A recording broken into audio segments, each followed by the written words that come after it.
आपका स्वागत है। और मध्य प्रदेश की सियासत से इस वक्त की एक और बड़ी खबर, कांग्रेस के एक और विधायक का इस्तीफा हो चुका है। ये बड़ी खबर इस वक्त हम आप तक पहुंचा रखे हैं। मध्य प्रदेश की सियासत में लगातार इस्तीफों का दौर चल रहा है। ये बड़ी खबर इस वक्त निकलकर सामने आ रही है। नारायण पटेल ने इस्तीफा दे दिया है। ये बड़ी खबर और ज्यादा जानकारी के साथ और इस पर चर्चा करने के लिए हमारे साथ सीनियर एडिटर प्रवीण दुबे जुड़ चुके हैं। प्रवीण जी, एक और झटका कांग्रेस के लिए।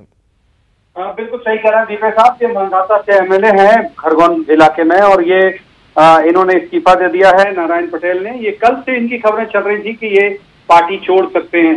आज उन्होंने विधिवत कर दिया। मैं आपको बता दूं कि इस पूरे मसले के जो सूत्रधार कहे जा रहे हैं वो अरविंद भदौरिया कहे जा रहे हैं, जिन्हें जो इस वक्त कोरोना के कारण हॉस्पिटल में है। लेकिन ये कहा जा रहा है कि इसके सूत्रधार वही थे, उनके ही संपर्क में ये थे नारायण पटेल। और ये अब लगभग 27 सीटें यहाँ से खाली हो गई एमपी से विधानसभा चुनाव के लिए। और जितनी सीटें खाली होती जाएंगी मुश्किलें कांग्रेस के लिए बढ़ती जाएंगी, क्योंकि वो अब 89 में सरक के आ गई है। यानी मैजिक फिगर के लिए उसे बहुत लंबी लड़ाई लड़नी पड़ेगी, जबकि बीजेपी एक तरह से कंफर्टेबल है। अभी अगर वो 107 में है, उसका कोई इस्तीफा हुआ नहीं तो उसे सिर्फ 9 लोगों की दरकार है, जबकि कांग्रेस को 27 लोग चाहिए होंगे अगर उसे अपनी सरकार बनानी है।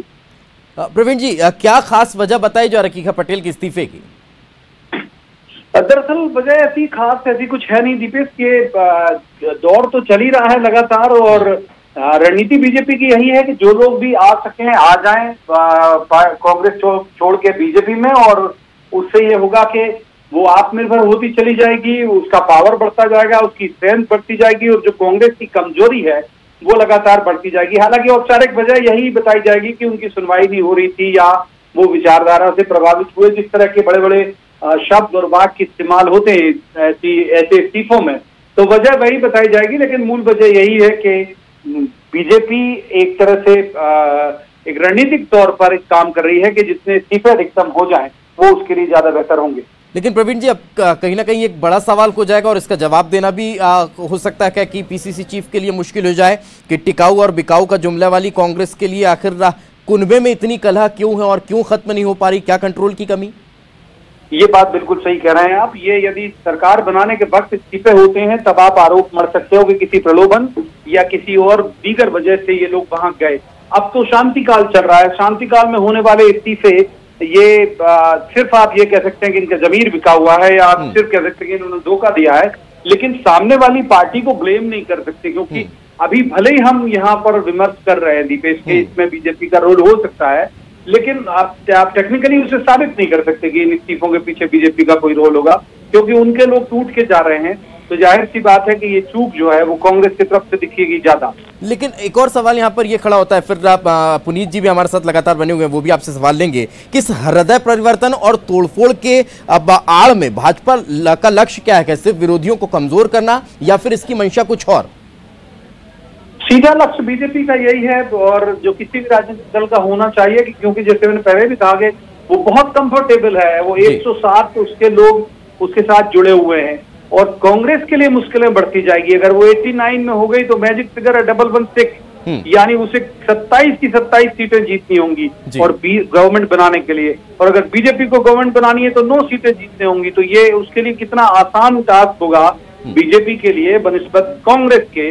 तो इस्तीफे की वजह सिर्फ यही है कि सामने वाली टीम को जितना कमजोर कर दो वो ज्यादा बेहतर है। प्रवीण जी, पुनीत भी लगातार हमारे साथ बने हुए हैं। पुनीत, बिल्कुल यही सवाल प्रवीण जी जो आप बात कह रहे थे इसी को मैं आगे ये बढ़ाना चाह रहा हूँ कि 27 एक मैजिक फिगर हो गया, बिल्कुल बराबर उतनी सभी सीटें जीतनी होंगी। ये एक रणनीति के तहत काम किया जा रहा है कि बिल्कुल कम कर दो, जानबूझ के दबाव बनाया जा रहा है। क्या ऐसा लगता है आपको कि दबाव बनाकर ये इधर से उधर हुआ जा रहा है पाला?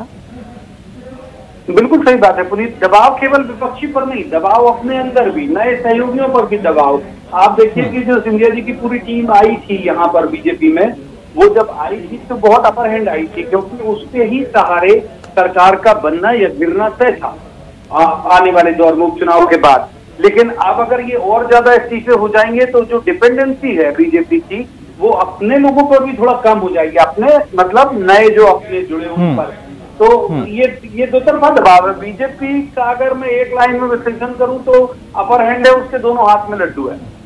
जी प्रवीण जी, इस वक्त हमारे साथ कांग्रेस प्रवक्ता भूपेंद्र गुप्ता जी भी जुड़ चुके हैं। भूपेंद्र जी, क्या समझते हैं, इसे कैसे देखते हैं?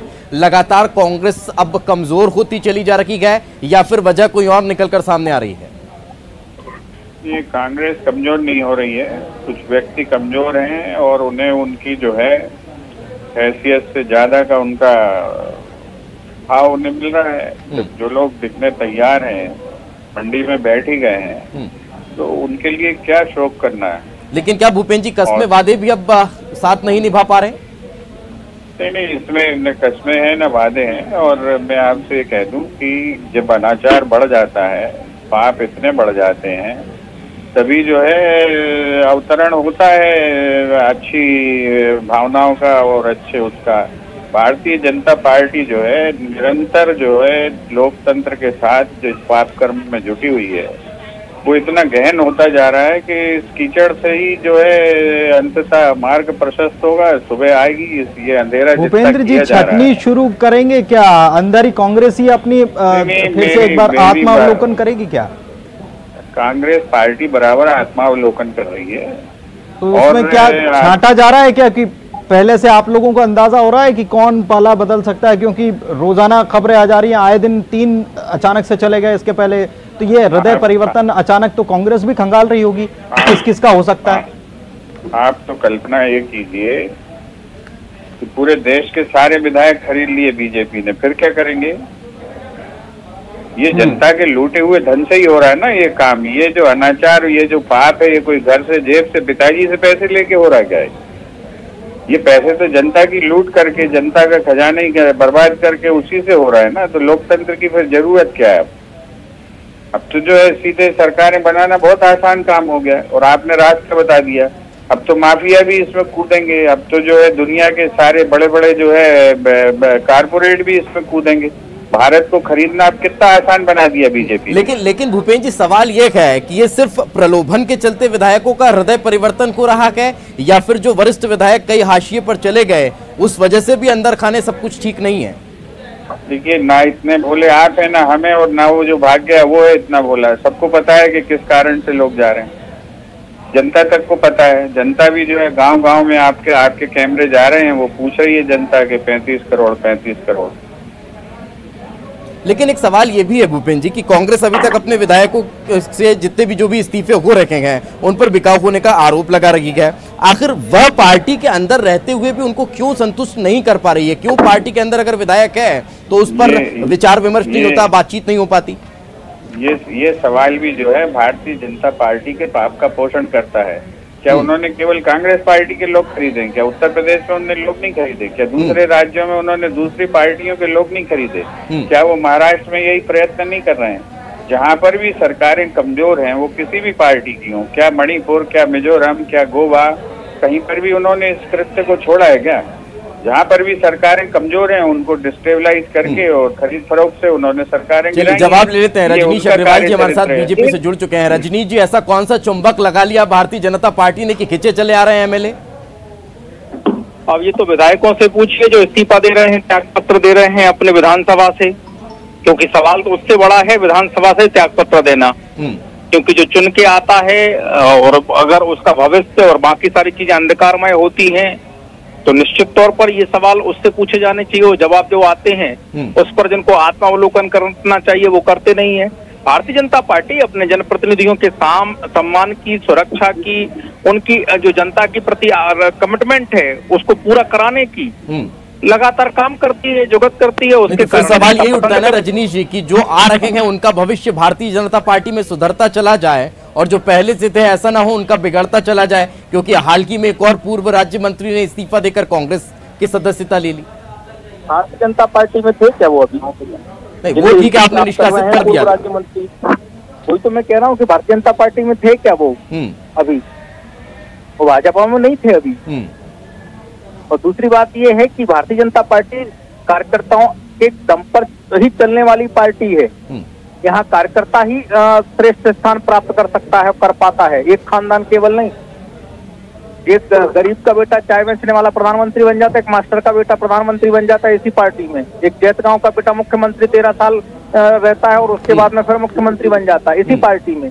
और इसी पार्टी में फिर ये भी तो होता है कि जो दल बदल कर आते हैं उनको मंत्री बना दिया जाता है, रजनीश जी, और फिर जो कार्यकर्ता जो झंडा उठाए हुए हैं फिर वो देखते रह जाते हैं। इसी पार्टी में होता है क्या ये?